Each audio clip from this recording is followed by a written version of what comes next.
5ই আগস্টের আগে আশায় ছিলাম। 5ই আগস্টের পরে আয়নাগর বিভিন্ন জায়গায় আমরা দৌড়দৌড়ি করছি, খোঁজাখুঁজি করছি, আগেও করছি, পরেও করছি।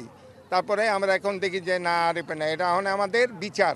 ঘুমের অনুষ্ঠানে যাওয়ার কারণে আমাদেরকে অনেক ঠেট দিছে। কেন আমার ছেলে ঘুম হয়েছে, আমি যেতে পারবো না? বিএনপি করা অপরাধ না, বিএনপি সবাই করে, পলিটিক্স করাই। এই জন্য যে একটা মানুষকে এভাবে গুম করে দিবে, আমাদের দল ক্ষমতায় না আসে এটা কিছু হবে না, কারণ আমাদের দলের জন্যই তারা গুম হয়েছে। বর্তমান প্রেক্ষাপটে এই দেশের সরকার কিভাবে চলছে, হাসিনা কিভাবে ভাঙাচোরা রেখে গেছে, এখন আবার নতুন করে ষড়যন্ত্র হইতেছে কিসের ওই হা না ভোট হবে, ভোটের আগে নাকি ভোট হবে, কি ভোটার বললো গণভোট। কিসের গণভোট? জাতীয় নির্বাচনের আগে কোনো কিসের গণভোট? আগে জাতীয় নির্বাচন, তারপরে অন্য ভোট। কোনো হ্যাঁ না জাতীয় নির্বাচনের আগে কোনো হ্যাঁ না ভোট আমরা মানি না, মানবো না। আগে জাতীয় নির্বাচন হবে, নির্বাচিত সরকার আসবে, তারপর সিদ্ধান্ত হবে যে এই দেশে অন্য পরবর্তীতে কি ভোট হবে না হবে।